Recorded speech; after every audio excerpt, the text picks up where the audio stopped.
Semaine décisive, confirmer la victoire du match aller.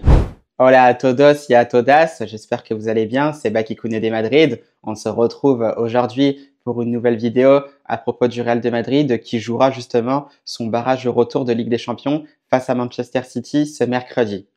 Vamos! Et bien voilà, on y est, on se rapproche tout doucement justement de ce barrage de retour de la Ligue des Champions entre le Real de Madrid et Manchester City. On va évidemment se projeter sur ce match retour. Alors c'est vrai qu'il y a eu ce match aller tout simplement qui a été assez incroyable au niveau des buts qui ont été marqués, mais je pense que d'un côté c'est évidemment ce qu'on attendait parce que entre le Real de Madrid et Manchester City, peu importe le lieu où le match se passe, il y a toujours énormément de buts. Ça a encore été le cas lors de ce match aller puisqu'effectivement les Madrilènes se sont imposés 3-2 grâce à notamment des buts de Kylian Mbappé, de Brahim Diaz et de Jude Bellingham. Haaland avait évidemment répondu au Real de Madrid avec un doublé. Et c'est vrai qu'il y avait pas mal de choses à noter sur ce match-là, qui, notamment au niveau des erreurs, qui ne seront peut-être pas à reproduire justement lors de ce match retour au Bernabeu. Les points essentiels à enseigner, c'est évidemment, on le sait, il n'y a pas besoin de le répéter, c'est à Manchester City qui est un peu méconnaissable par rapport aux saisons passées. À Manchester City, évidemment, en difficulté dans le jeu, notamment sur le secteur défensif où les Citizens encaissent énormément de buts. Ils ont perdu aussi pas mal de matchs. Ça a encore été le cas justement la semaine passée face au Real de Madrid. On a vu un Real de Madrid aussi qui a su profiter à un moment donné de toutes les erreurs qui avaient été faites par Manchester City. On le sait, City ne se sent pas forcément bien, même si c'est vrai qu'ils ont réalisé un superbe match ce week-end face à Newcastle. Les hommes de Pep Guardiola se sont effectivement imposés 4-0 grâce notamment à un triplé de leur nouvelle recrue Omar Marmouche qui sera évidemment à surveiller peut-être lors de ce match retour.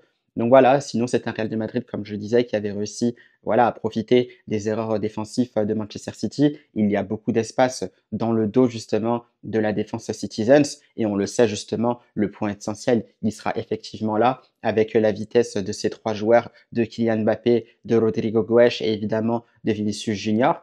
Le Real de Madrid devra profiter de ces espaces qui seront laissés par les Citizens, car évidemment les Citizens seront obligés d'attaquer s'ils veulent se qualifier, parce qu'évidemment le Real de Madrid s'est imposé à l'Etihad Stadium lors du match aller. Donc voilà, ça c'est ce qu'on retient évidemment. Maintenant, c'est vrai que le Real de Madrid voilà, avait un peu du mal à un moment donné. C'est vrai qu'il y a toujours ces problèmes récurrents depuis le début de la saison, où notamment ça ne va pas trop défensivement. Vous me direz aussi que d'un côté, c'est normal parce que sur le dernier match, il n'y avait pas vraiment de défenseur au Real de Madrid, excepté Raúl Asensio. Il a été obligé d'être accompagné par Aurélien Tchouaméni en défense centrale. Et on l'a vu justement où il y avait un problème de communication entre les deux, notamment, où les deux se croisaient et ça a libéré justement des espaces dans ce match face à City. On le voyait très bien justement sur ce but de Erling Haaland.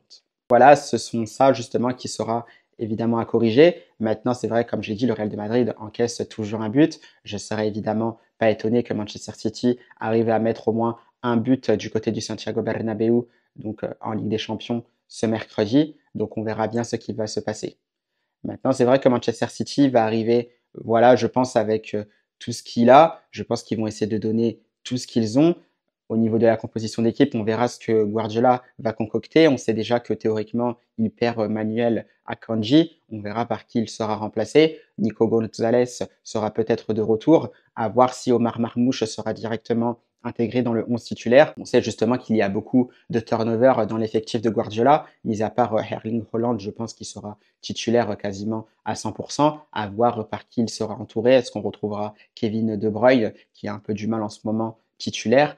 Bah, je sais pas, on verra bien. Quoi qu'il en soit, on va aussi se concentrer évidemment sur le Real de Madrid. Un Real de Madrid, comme je le disais, voilà, qui est assez confiant, qui vient justement de gagner ce barrage aller. Il faudra assurer évidemment au barrage retour. Pour moi, c'est une victoire obligatoire pour s'assurer cette qualification. Il y a évidemment des bonnes nouvelles côté madrilène après ce match nul face à Osasuna, c'est qu'on récupère évidemment trois joueurs et non des moindres. On va récupérer David Alaba, Antonio Rudiger et Lucas Vazquez. D'ailleurs, on apprenait que David Alaba avait déjà repris l'entraînement ce matin. L'international autrichien s'est entraîné. Il semblerait qu'il avait de très bonnes sensations. Maintenant, est-ce qu'il sera aligné d'entrée face à Manchester City? Je ne pense pas. Peut-être que ce sera peut-être trop juste. Mais en tout cas, de ce qu'on nous dit, c'est qu'Antonio Rudiger devrait lui récupérer sa place de titulaire au sein de la défense centrale du Real de Madrid face à Manchester City. Ça tombe très très bien parce que l'international allemand arrive à neutraliser Erling Haaland sur tous les matchs dans lesquels il avait participé avec le Real de Madrid. Haaland, évidemment, n'a pas marqué et surtout, il était muselé par l'international allemand. Donc voilà, on va évidemment compter sur lui pour empêcher le Norvégien de marquer. Maintenant, il y a un petit hic, c'est qui sera aligné à Antonio Rudiger en défense centrale.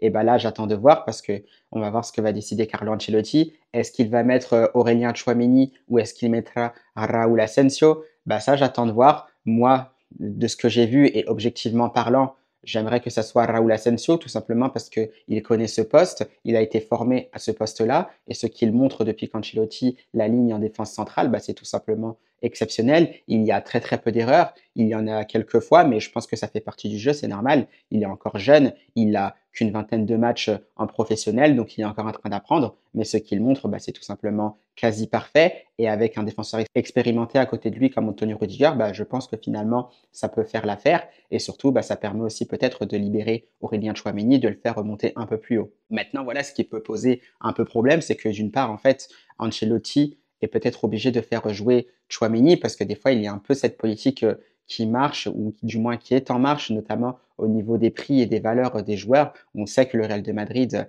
a payé Aurélien Tchouameni très très cher et par rapport à ça, c'est vrai que je pense qu'il est quelque part un peu obligé de jouer et c'est peut-être pour ça aussi que des fois il était titulaire à la place de Raúl Asensio alors que Raúl Asensio devait être titulaire justement. Donc voilà, on va voir justement ce que décidera Carlo Ancelotti. Est-ce qu'il va faire remonter Aurélien Tchouameni d'un cran et laisser Raúl Asensio aux côtés de Rudiger en défense centrale? On le saura le jour du match, bien évidemment. On va monter un peu plus haut maintenant, notamment au niveau du milieu de terrain, à voir qui sera aligné. C'est vrai que je pense que Jude Bellingham partira évidemment titulaire. Maintenant, c'est vrai que par rapport à l'international anglais, il faudra faire attention, notamment au niveau de la gestion des émotions. On l'a vu notamment ce week-end face à Osasuna, où il a écopé d'un carton rouge. Il semblerait que l'anglais n'a pas insulté l'arbitre, ou du moins que les termes qu'il a eus n'allaient pas à l'encontre de l'arbitre. Maintenant, c'est vrai que l'arbitre l'a mal pris ou du moins aurait mal compris. Et du coup, ça a été carton rouge direct pour Jude Bellingham. Mais je pense que ça, d'ailleurs, ça doit quand même servir à l'international anglais dans le sens où il doit beaucoup plus gérer ses émotions parce que des fois, il peut y avoir des incompréhensions, des gestes de mauvaise humeur, des paroles, voilà, qui peuvent sortir et en plus qui ne sont pas forcément destinées à un arbitre. Donc voilà, attention à tout ça, tout en sachant qu'on ne sait pas ce qui peut se passer contre Manchester City ce mercredi. Tout est possible. Manchester City peut rapidement mener au score un but à 0, donc revenir à égalité sur l'ensemble des deux matchs, peut-être même mener 2-0 parce qu'on ne sait jamais. On sait aussi que le Real de Madrid s'est déjà retrouvé dans ce genre de situation. Et par rapport à ça, si jamais ça arrivait, il faudra garder son calme.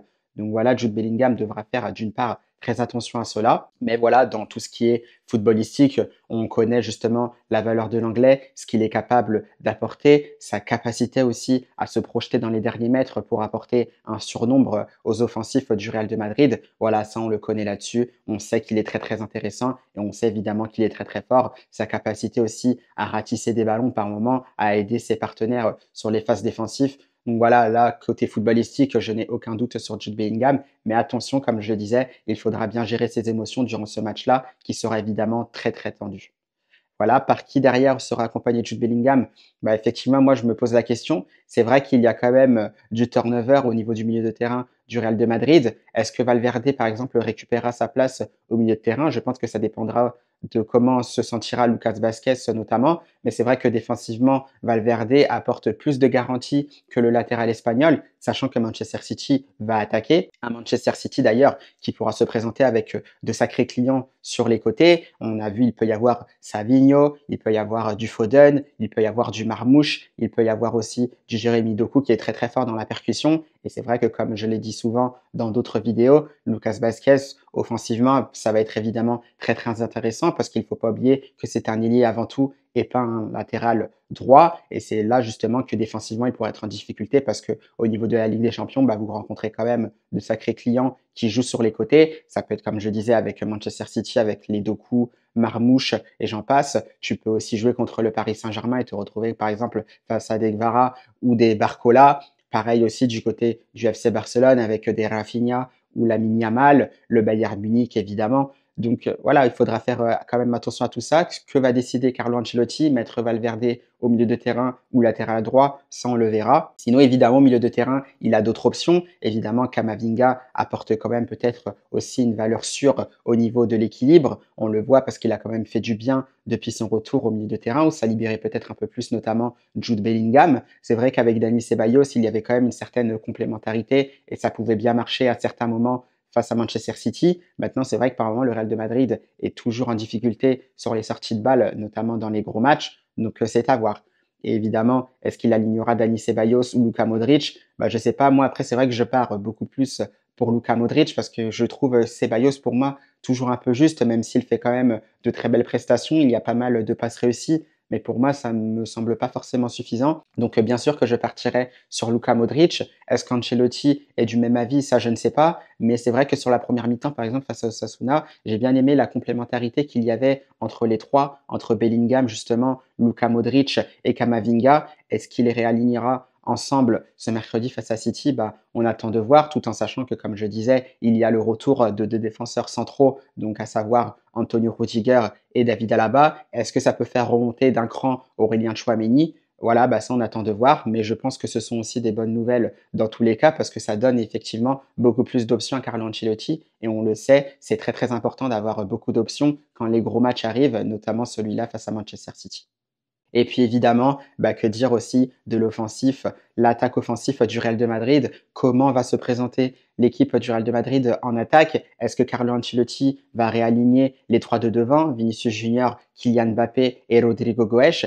Eh bien finalement, ça reste à voir parce que aussi on a vu que Brahim Diaz aussi pouvait jouer, il pouvait commencer aussi titulaire. Il a été, c'est vrai, un peu discret face à Osasuna, mais il a été aussi très très bon par son entrée face à Manchester City. Donc là aussi, Carlo Ancelotti a du choix. Maintenant, c'est vrai qu'il y a forcément toujours une place de libre parce qu'il est clair et net que Kylian Mbappé et Vinicius Junior sont intouchables. C'est vrai que moi, je verrais quasiment Rodrigo comme un intouchable, mais voilà, on voit par moment Ancelotti est le premier à le faire sortir pour les turnovers. Voilà, il a été remplacé par Brahim Diaz, par exemple, pour commencer le match face à Osasuna. Donc, on attend de voir, tout en sachant qu'il y a pas mal de choses qui en ressortent, où on voit par moment que le Real de Madrid, quand il y a les trois de devant, c'est un peu compliqué pour combiner, pour pouvoir retrouver des espaces, sachant que des fois, chacun marche un peu sur la zone de l'autre. Et on voit que par moment, quand ils sont que deux devant, il y a beaucoup plus de complémentarité, ça marche beaucoup mieux. On l'a vu face à Osasuna, notamment avec Kylian Mbappé et Vinicius Junior qui arrivaient à se trouver. Moi, j'ai trouvé ça très, très intéressant. Pareil aussi, quand Vinicius Junior n'était pas là, on voyait qu'il y avait aussi beaucoup de complémentarité entre Kylian Mbappé et Rodrigo Goes,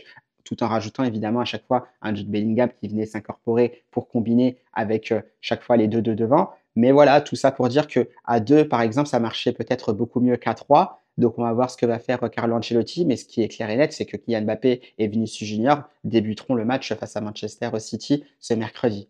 Donc voilà ce qu'il y a un peu à dire. Maintenant, c'est vrai que sur ça, dans ce genre de match, évidemment, il n'y a qu'un but d'écart. Que vous jouez à domicile ou à l'extérieur, tout est possible. Donc il faudra faire attention, il faudra absolument marquer. On attend un Real de Madrid beaucoup plus efficace offensivement qu'au match aller parce qu'il y a eu pas mal d'occasions ratées. Pour moi, vraiment, en temps normal, avec ce Manchester City qui était vraiment fébrile depuis le début de la saison, ça s'est encore confirmé sur ce match-là. Pour moi, le Real de Madrid peut s'imposer au moins avec 3 voire 4 buts d'écart. Donc il faudra effectivement corriger ça lors du match retour. On attend un Kylian Mbappé beaucoup plus tranchant offensivement. Pareil pour Vinicius Junior. Pareil aussi pour Jude Bellingham s'il a des occasions. Et il en va de même pour Rodrigo Goes et les attaquants remplaçants qui pourraient rentrer dans ce match, à savoir Brahim Diaz, Arda Güler ou voire même Hendrick.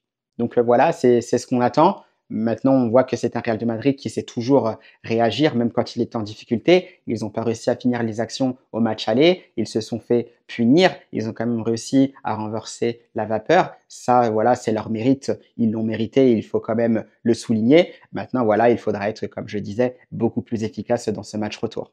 Donc voilà ce qu'il y avait à dire sur cet avant-match de Ligue des Champions entre le Real de Madrid et Manchester City. On attend de voir maintenant ce qui va se passer. J'espère évidemment que ce sera une qualification pour le Real de Madrid. Mais ce qui est sûr, c'est que encore une fois, il y aura pas mal de buts dans ce match-là. Ça, pour moi, c'est une certitude parce que les deux défenses sont en difficulté. Et voilà, ils ont quand même des joueurs offensifs qui sont capables de faire la différence à tout moment. Et c'est pour ça que je pense qu'encore une fois, il y aura pas mal de buts. Maintenant, j'espère que l'issue du match sourira évidemment au Real de Madrid et qu'on pourra se diriger vers les huitièmes de finale.